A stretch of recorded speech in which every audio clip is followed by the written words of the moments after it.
Atelectasis. Atelectasis एक ऐसी condition है जिसमें एल्वियोलाई बंद हो जाते हैं या कोलैप्स होते हैं। एल्वियोलाई बंद होने के वजह से वो पूरी तरह से एयर से भरते नहीं हैं। एल्वियोलाई हमारे रेस्पिरेटरी ट्रैक्ट के बहुत ही छोटे पार्ट्स होते हैं जिनमें गैस एक्सचेंज होती है। अगर इनमें एयर पूरी तरह से ना भरी हो तो ऑक्सीजन की कमी होगी और खून में भी ऑक्सीजन कम पहुंचेगा।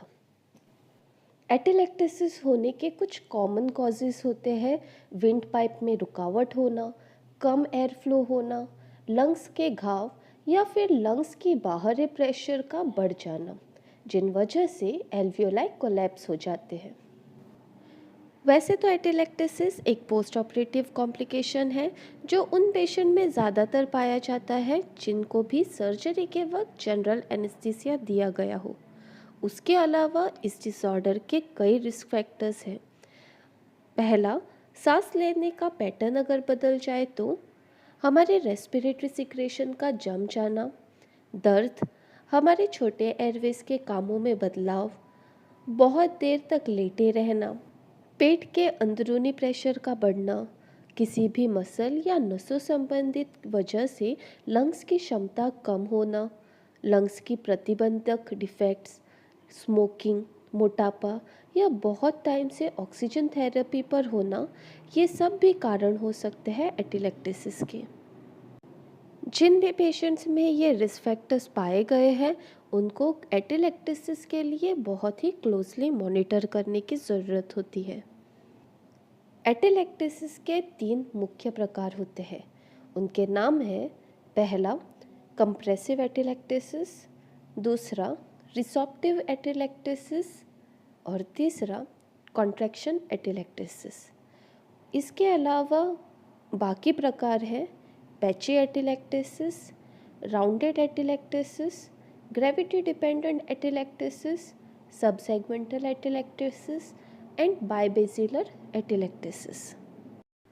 सबसे पहले बात करते हैं कंप्रेसिव एटेलेक्टेसिस की। ये एटेलेक्टेसिस एल्वियोलाई पर बाहर से किसी भी प्रकार का दबाव होने की वजह से होता है, जैसे जब पानी, हवा, खून या ट्यूमर एल्वियोलाई पर बाहर से प्रेशर डालते हैं। अब ये और सब्सटेंसेस प्लूरा, जो कि लंग्स की बाहरी लेयर होती है, उसमें जमा हो जाते हैं, जिससे एल्वियोलाई पर प्रेशर पड़ता है और वो बंद हो जाते हैं।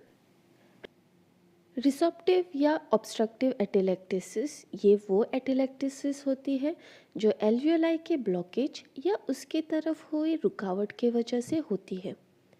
किसी भी रुकावट के वजह से एयर एल्वियोलाई के अंदर ना ही आ पाती है और ना ही अंदर वाली हवा बाहर जा सकती है। तो इस वजह से कुछ हवा एल्वियोलाई में ही कैद हो जाती है। ये हवा ब्लड सर्कुलेशन में घुलकर एब्जॉर्ब हो जाती है और फिर उस जगह एक खाली जगह बनती है। बिना किसी हवा के एल्वियोलाई का ये स्पेस बंद हो जाता है, बिल्कुल एक गुब्बारे की तरह। Contraction atelectasis. इस एटेलेक्टेसिस की वजह होती है लंग्स के अंदरूनी घाव जो एल्वियोलाई को पूरी तरह से फूलने नहीं देते हैं।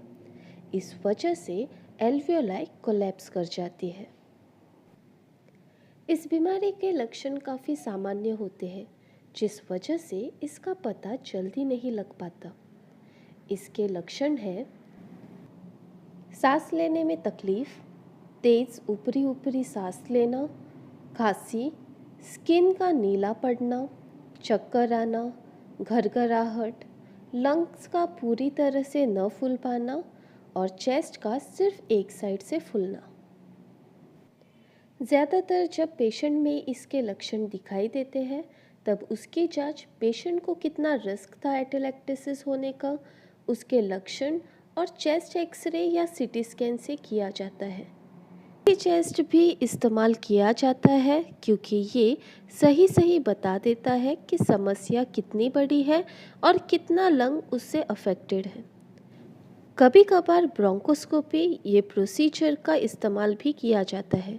इस प्रोसीजर में एक कैमरे से जुड़ा ट्यूब ब्रोंकाई में डाला जाता है ताकि ब्रोंकाई में कोई रुकावट हो तो उसका पता लगे।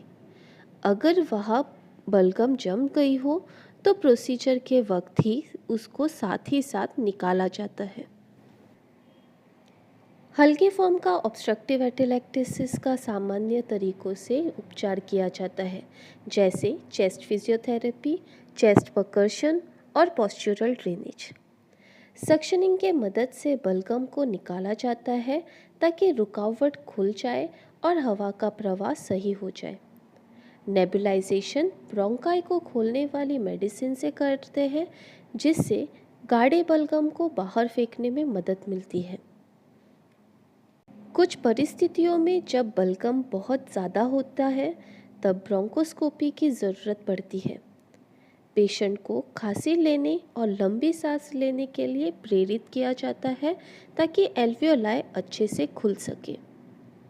ज़रूरत पड़ने पर पेशेंट को एंडोट्रेकियल ट्यूब डाला जाता है और वेंटिलेटर पर डाल दिया जाता है। कंप्रेशन एटेलेक्टेसिस में जहां पानी प्लूरा में जम गया हो, ऐसी स्थिति में थोरैकोसेंटेसिस नाम का ट्रीटमेंट किया जाता है, जिसमें एल्वियोलाई के बाहरी प्रेशर को कम कर दिया जाता है। इसमें एक सुई डाली जाती है प्लूरा में ताकि इसका सारा पानी बाहर निकाल जा सके।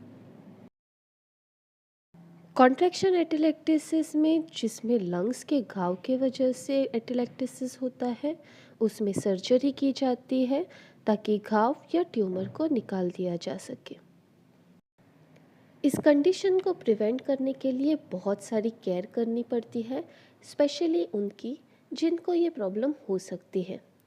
इसके बचाव के लिए पेशेंट को एक ही साइड में लेटने से मना कर दिया जाता है और उसकी पोजीशन बार बार चेंज करनी होती है। सर्जरी के बाद जितना जल्दी हो सके उतना पेशेंट को चलने के लिए बोल दिया जाता है ताकि बलगम ब्रोंकाई में इकट्ठा ना हो। पेशेंट सांस लेने की अलग अलग टेक्निक और खांसी करने के लिए उसे प्रेरणा दी जाती है ताकि बलगम बाहर निकल सके। इंसेंटिव स्पायरोमेट्री एक ऐसा डिवाइस जिसमें पेशेंट फूंक मारता है, ये लंग्स और एल्वियोलाई को फूलने में ट्रेनिंग दिलवाता है। ओपियोइड्स और सिडेटिव जैसी दवाइयाँ इन पेशेंट्स को नहीं दी जाती क्योंकि ये सांस कम कर देती है और पेशेंट के रेस्पिरेटरी स्टेटस को बदल सकती है। प्रॉपर सक्शनिंग और चेस्ट फिजियोथेरेपी के वजह से बलगम को इकट्ठा होने नहीं देती। आज की वीडियो में बस इतना ही। आशा करती हूँ कि आपको ये टॉपिक समझ में आ गया होगा। प्लीज़ चैनल को लाइक और सब्सक्राइब ज़रूर कीजिए। Thank you.